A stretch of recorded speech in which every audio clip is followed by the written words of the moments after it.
en l'église de Saint-Étienne du Rouvray, commune du département de Seine-Maritime, 2 individus porteurs d'armes blanches ont surgi dans l'église pendant la messe matinale et pris en otage les 6 personnes présentes dans l'église, le prêtre, 3 religieuses et un couple de paroissiens. L'une des religieuses est parvenue à prendre la fuite et à donner l'alerte. La brigade de recherche et d'intervention et la brigade anticriminalité, la BAC donc locale, arrivée sur place, ont tenté d'entamer une négociation avec les terroristes à travers une petite porte latérale arrière donnant sur la sacristie. Les policiers ont tenté une incursion, mais n'ont pu pénétrer dans l'église car 3 otages se trouvaient en position de rideau devant la porte. Peu après, les 3 otages, donc les 2 religieuses et la paroissienne, sont sortis de l'église immédiatement, suivis par les 2 terroristes, porteurs pour l'un d'eux d'une arme de poing, en s'élançant sur les forces d'intervention de police au cri de « Allahu Akbar ». Les 2 individus ont été neutralisés par la brigade de recherche et d'intervention. L'un d'eux était trouvé porteur, sur le ventre, d'un faux engin explosif en papier aluminium et de 3 couteaux. L'autre, qui tenait dans la main un minuteur de cuisine entouré de papier aluminium, était en outre trouvé porteur d'un sac à dos à l'intérieur duquel a été découvert un faux engin explosif. Cet acte terroriste, que l'on peut qualifier d'innommable et d'une infinie lâcheté, revendiqué par l'organisation terroriste via son agence de propagande Hamac, a entraîné la mort d'un homme qui avait consacré son ministère au service des autres et qui poursuivait sa mission pastorale malgré son âge, puisqu'il était né en 1930, il avait donc 86 ans. Ce prêtre a été tué par blessure par arme blanche à la gorge et au thorax. Le paroissien âgé de 86 ans, également blessé par arme blanche à la gorge, a été transporté à l'hôpital. Son pronostic vital ne serait pas engagé. La section antiterroriste du parquet de Paris s'est, au vu de ces éléments, immédiatement saisie et a ouvert une enquête en flagrance des chefs d'associations de malfaiteurs terroristes en vue de commettre des crimes d'atteinte aux personnes. Il s'agit donc du crime d'association de malfaiteurs terroristes, du chef d'assassinat et tentative d'assassinat en bande organisée commis à raison de l'appartenance de la victime à une religion, du chef de séquestration suivi de mort en bande organisée, du chef enfin de séquestration sans libération volontaire avant le 7e jour, commise par plusieurs personnes en bande organisée, tout crime en relation avec une entreprise terroriste. Cette enquête est confiée à la direction centrale de la police judiciaire, avec la sous-direction de l'antiterrorisme, SDAT, en qualité de coordonnateur des investigations, ainsi qu'à la direction générale de la sécurité intérieure.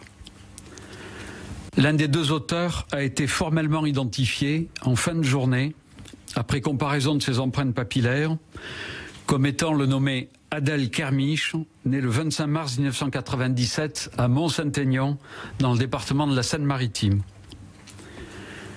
Il apparaît que cet individu, qui n'a aucune condamnation sur son casier judiciaire, est toutefois connu de la justice antiterroriste, en ce que le 23 mars 2015, un membre de sa famille a signalé la disparition du jeune homme, disparition qu'il venait de constater.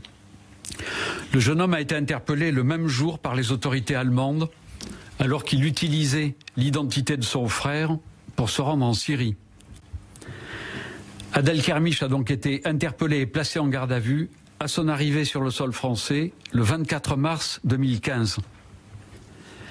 Mise en examen le 28 mars 2015 du chef d'association de malfaiteurs en vue de la préparation d'actes de terrorisme, Adel Kermiche a été placé sous contrôle judiciaire par le juge d'instruction avec les obligations suivantes: interdiction de quitter le département de la Seine-Maritime, obligation de pointage 1 fois par semaine au commissariat de son lieu de résidence, enfin obligation de suivre une formation professionnelle ou une activité professionnelle. Le 11 mai 2015, soit environ 1 mois et demi plus tard, il est apparu qu'Adel Kermiche avait quitté le domicile familial. Mandat d'arrêt international a donc été alors décerné par le magistrat instructeur à son encontre. Adel Kermiche était localisé et interpellé en Turquie, le 13 mai 2015 en provenance de Genève et il était retrouvé en possession de la carte nationale d'identité de son cousin. Les autorités turques l'expulsaient alors vers la Suisse, d'où il provenait, et les autorités helvétiques le remettaient aux autorités judiciaires françaises en exécution du mandat d'arrêt. C'était le 22 mai 2015. Adel Kermiche était alors mis en examen le jour même pour cette nouvelle tentative de départ et son contrôle judiciaire était révoqué.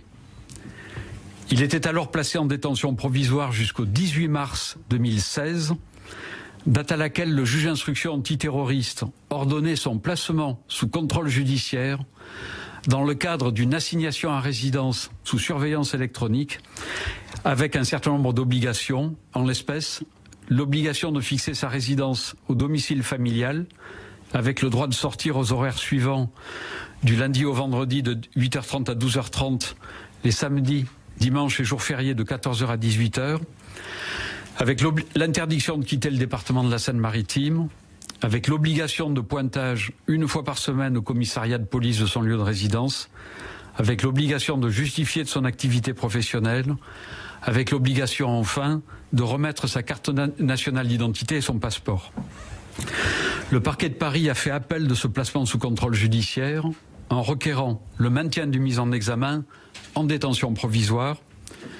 La Chambre de l'instruction de la Cour d'appel de Paris a, par décision du 25 mars 2016, confirmé la décision du juge d'instruction de mise en liberté sous contrôle judiciaire avec assignation à résidence sous surveillance électronique.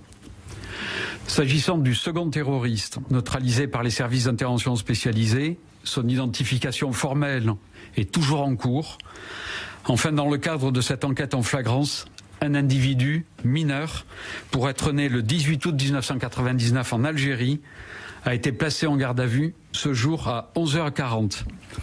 Il s'agit en fait du frère cadet d'un individu faisant actuellement l'objet d'un mandat d'arrêt pour être parti sur zone irako-syrienne le 20 mars 2015 avec les papiers d'identité d'Adel Kermiche. Des perquisitions sont actuellement toujours menées et ne sont pas terminées. Je vous tiendrai bien évidemment informé de l'avancée des investigations. Je vous remercie de votre attention. François